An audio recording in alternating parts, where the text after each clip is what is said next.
Grande Jornal Regional. Temas. Oferecimento Lojas do Sim. Você conhece, você confia na Júlio 46, no centro de Canela. Pois é.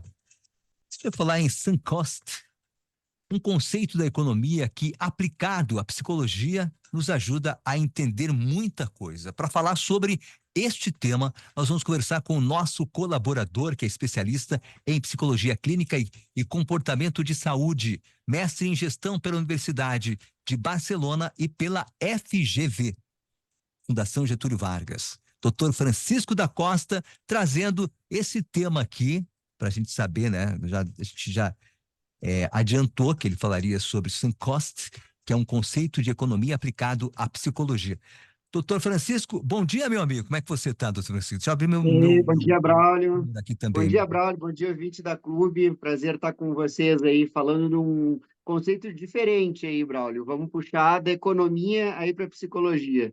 A gente já puxou aí da física para a psicologia, quando a gente fala sobre estresse, né, Braulio? Sim. Agora vamos entender um pouquinho um outro conceito aí, que é o conceito de sunk cost, né? Sunk cost quer dizer, numa tradução mais literal, é o custo afundado, tá? O custo naufragado.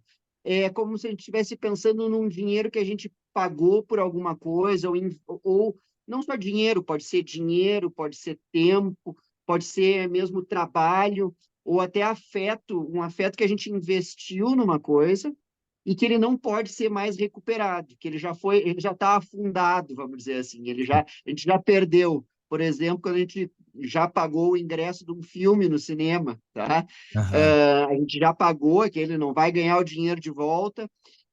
Então, aquele custo, aquele dinheiro, ele está naufragado, ele está afundado. Eu não tenho como pegar o dinheiro de volta, já que eu já paguei o ingresso e já comecei a ver o filme.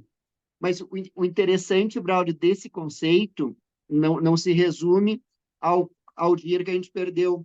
Pois é. Mas o interessante, o ponto mais importante desse conceito é a nossa tendência a persistir na nossa relação com o alvo do nosso investimento, tá? Quem é que nunca entrou num filme no cinema e lá pelos 15 minutos percebeu que ia ser uma roubada, né, Braulio? Que o Sim. filme ia ser ruim, né? Fica até o final para ver. E a gente fica até o final, a gente fica insistindo até o final do filme. Não, na verdade, na esperança de que ele vai melhorar, porque com meia hora de filme ruim, a gente já sabe que ele vai continuar sendo ruim, né? Sim. A gente já sabe que a aposta ali tem pouca probabilidade de Só se virar acontecer para o um nosso milagre. favor. Só se acontecer um milagre. Exato. É o que as Não pessoas vai esperam, acontecer. doutor Francisco. Na verdade, esse custo irrecuperável, as pessoas, tipo a pessoa está afundada, como você colocou aí, e ela espera um milagre, né, sabendo que Exato. milagre não vai acontecer. Milagres até acontecem, né, Sim, Braulio? Mas a tem probabilidade para probabilidade isso, deles né? acontecer é. A gente tem que colaborar com a vida também, né? Num filme Exatamente. desse, por exemplo, o ideal seria que a gente pegasse e saísse Se a gente saiu para ter uma noite divertida, por exemplo, mas percebe que não vai ter, ao invés de ficar insistindo, vamos dizer assim, a partir de um certo ponto, aí a gente podia pegar e sair e jantar mais cedo, né? Passar mais tempo, talvez, com um amigo, com a namorada, com a pessoa com quem a gente resolveu sair para curtir aquela noite ali, tá? Mas esse conceito ele fala da nossa tendência na persistência em coisas que claramente não vão dar resultado. E, Tá? doutor Francisco, você pode dar um exemplo de como esse conceito de sunk cost se aplica na economia? Tá. Na economia, Braulio, ele se aplica ao investimento de dinheiro e ao investimento de trabalho, tá? Por exemplo, quando a gente entra num financiamento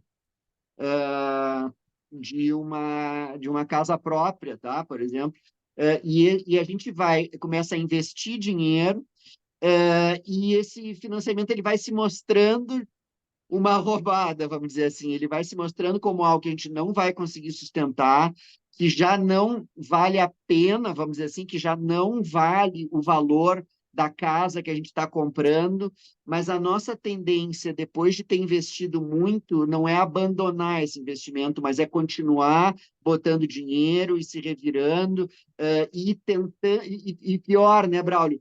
Tentando ter razão, tá? Esse é um dos mecanismos importantes da gente perceber que está em ação aí.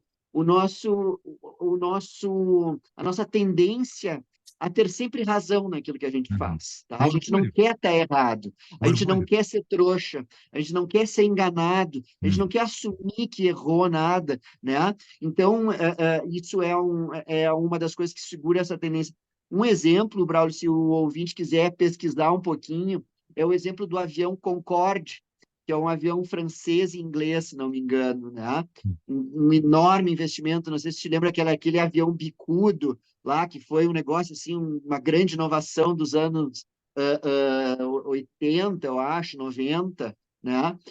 Que insistiu até 2003 como uma tentativa, até que em 2013 o projeto foi abandonado. Esse projeto, Braulio, ele saiu muitíssimo mais caro e ao longo do tempo ele foi se mostrando muito mais inviável e era um avião caríssimo e as passagens eram caríssimas e ele não tinha gente para andar nele, porque as pessoas não queriam pagar o investimento, mas eles continuavam insistindo, insistindo, insistindo no negócio do Concorde, porque era bonito, porque era diferente, porque era inovação, mas era uma inovação inviável. Tanto que depois de muito a insistência de muito dinheiro que ficou naufragado, esses governos daí assumiram, vamos dizer assim, o erro que foi e abandonaram o projeto do Concorde, tanto que a gente não vê mais esse avião, Uhum. né? Ele se mostrou poluente, nada econômico. Sim, ele era uma inovação, mas ser uma inovação não é tudo. Não adianta a gente fazer uma inovação e insistir nela se ela não faz bem, né, Não Braulio? dá certo, né, doutor? Doutor Francisco, e no jogo e apostas também pode se aplicar, né, esse conceito de sunk cost. Pode, porque, aliás, é assim que os cassinos ganham dinheiro. Uhum. É a gente entender que quando a gente entra numa mesa de jogo, depois de ter apostado 100 reais, por exemplo, a gente tende a querer e perder esses 100 reais, a gente tende a querer recuperar os 100 reais que a gente perdeu, ao invés de entender que, poxa, terminou, eu não estou com sorte hoje, bom, é o jogo e tal, perdi, né? Não, a gente quer recuperar, e a gente tem uma tendência a querer recuperar, porque a gente não quer estar errado em ter investido aqueles 100 reais. Uhum. Tá? Então, quanto mais a pessoa investe numa mesa de jogo, numa mesa de cassino, maior a tendência dela a permanecer na mesa e não a maior a tendência dela a sair da mesa. Sim. Tanto que tem gente, Braulio, que aposta lá a casa, a mulher, né? Então, assim, ó, o jogo, ele é algo arriscadíssimo e, claro, ele usa de outros mecanismos também mentais relacionados ao vício, né? A nossa tolerância, a outros mecanismos, né? Para ganhar dinheiro em cima das pessoas, né? Sim, sendo essa teimosia, digamos assim, né, doutor Francisco? Doutor A Francisco, gente é teimoso, é é, importante a gente saber, somos todo teimosos. mundo, E a questão do orgulho também, a pessoa não quer dar o braço a torcer, porque para não dizer que. tá? E no relacionamento, isso também se aplica nos relacionamentos, né, doutor Francisco? Poxa, sem dúvida, né? No relacionamento, essa aposta, no relacionamento a gente também eventualmente faz até uma aposta em dinheiro, né? Uhum. Mas geralmente a gente faz uma aposta num relacionamento que é afetiva, uma aposta de tempo, de tentativas, né, Braulio? Aquelas pessoas, aqueles relacionamentos que a gente fica tentando, né? Então, o relacionamento não é um relacionamento vivido, é um relacionamento tentado, né? Ele é baseado naquela esperança, numa persistência em mudar o outro, quando muitas vezes o outro nem quer mudar, ou quando o outro não faz nenhum esforço para mudar, tá?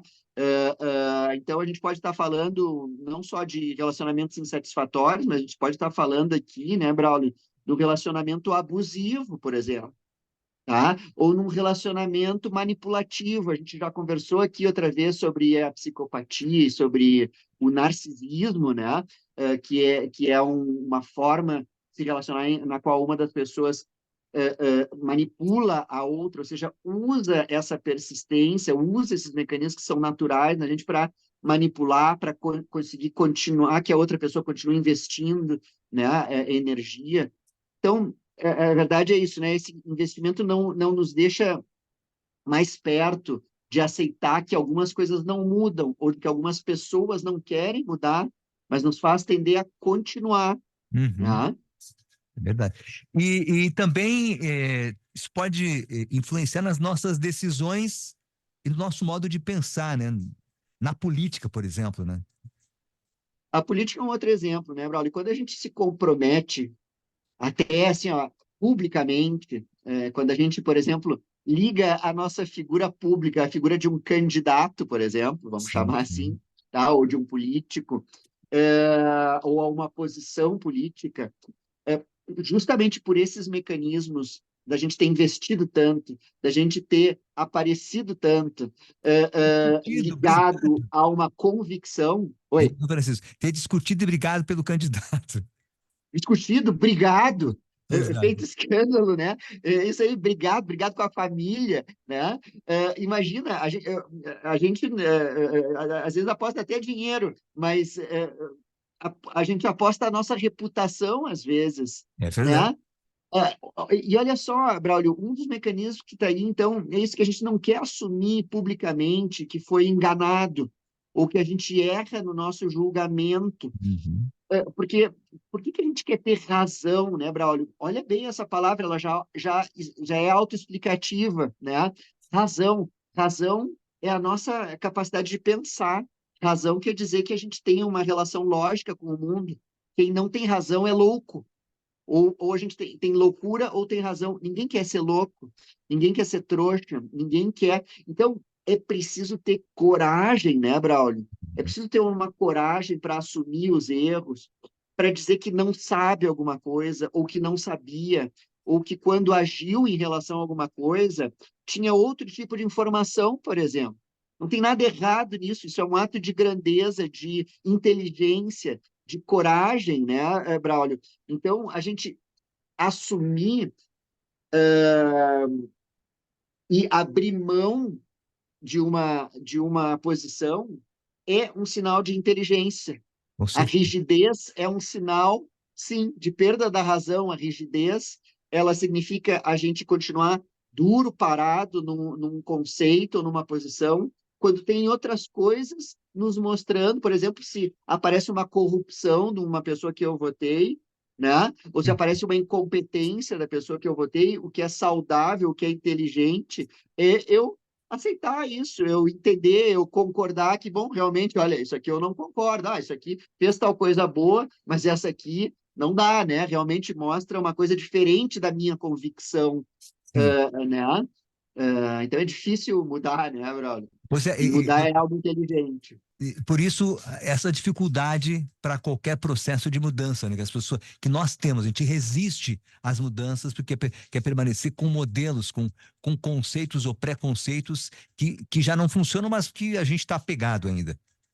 Exato, a gente se apega, a gente é muito escravo dos nossos hábitos.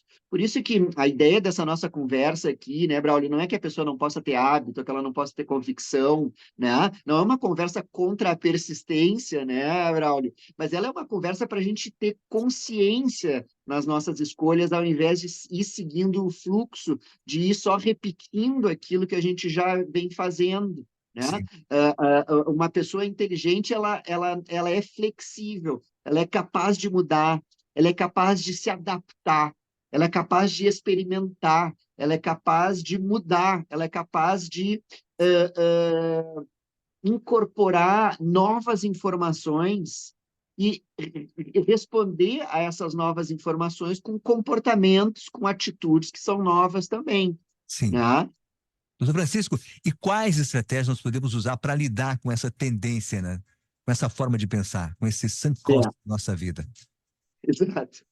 A primeira coisa é não afundar com ele, né, Braulio? Certo. Tá? É não afundar com os nossos investimentos, tá? Então, assim, ter a consciência é uma primeira coisa. Ter uma consciência de que isso é uma parte normal do nosso funcionamento e que todo mundo tem essa tendência. Ninguém é melhor do que os outros nisso aí. Todo mundo tem essa tendência, só que as pessoas que agem mais inteligentemente, vamos dizer assim, e mais assertivamente, elas vão entender essa tendência nelas, e elas vão estar atentas para essa tendência, por isso que é interessante a gente fazer uma reflexão, não sobre os outros só, né, Braulio, mas fazer uma reflexão sincera sobre a gente mesmo. Aonde que a gente está insistindo numa coisa que não está fazendo bem para nós? Quais são os nossos comportamentos? Quais são as nossas convicções que a gente deveria, talvez, checar e talvez pensar numa mudança de posição, né? Qual é o custo que a gente está investindo, mas que não está trazendo retorno, né? Então, isso né? Então, talvez não afundar junto com esse custo, não olhar para trás, às vezes, entender, assumir que a vida também é feita de perdas, né, Braulio? Às vezes a gente tem que perder algum desses investimentos. A gente é capaz de errar também, a vida é erro e aprendizado, né? E a pessoa inteligente não é aquela que não erra, mas é aquela que aprende com os erros, né, Braulio? Que usa esse custo não para só perder, mas para aprender a não perder mais. Sim. Né? É um aprendizado. O erro não é necessariamente algo ruim quando a gente aprende com ele, né, doutor Francisco? Exato. O Braulio, até vou sugerir uma música, ele não tinha combinado aí, mas vou largar essa aí no teu colo. Mas tem uma música que fala sobre isso, que é do Raul Seixas, da Metamorfose Ambulante, tá? Você tem aqui, né, Me o lembrei Raulzito, agora que eu Metamorfose. prefiro ser essa metamorfose ambulante do que ter aquela velha opinião formada sobre tudo, né? Verdade. Vou dar uma olhada. Se eu tiver aqui, eu toco. Daqui a pouco eu toco. Boa, boa. Tá bom? Doutor Francisco, excelente tema, porque realmente a gente precisa rever nossos conceitos e determinadas decisões, porque às vezes aquele carro que não está funcionando mais, a gente ficar investindo nele, né? Tem que passar de. Boa. Tá Perfeito dando exemplo. problema, começa a dar problema, e a gente continua investindo, já gastou um monte de dinheiro no carro e o carro ainda continua dando problema, então a gente tem que mudar, Boa. troca de carro, porque senão, né, senão vai acabar tendo um prejuízo maior ainda. Doutor Francisco, E muito deixa o obrigado. carrinho ir embora. Obrigado, viu? Grande abraço. Joia, um abraço, Braulio. Um abraço, ouvinte da Clube. Doutor Francisco Costa conosco aqui, falando sobre este conceito da economia aplicada à psicologia, o sunk cost, que são as perdas irrecuperáveis, né? Não tem o que fazer. Muito obrigado, doutor Francisco, pela sua participação. Depois do intervalo a gente volta para encerrar o nosso programa desta sexta-feira aqui pela Clube 885, muito mais que rádio. Clube. E a hora certa? Confira a hora certa, 8h50, temperatura de 19 graus. Muito mais, Clube 885. Conteúdo, música, podcast, YouTube, Instagram, blog, site, app, vídeo, foto, texto, entrevista e informação. Clube 885. Muito mais que rádio.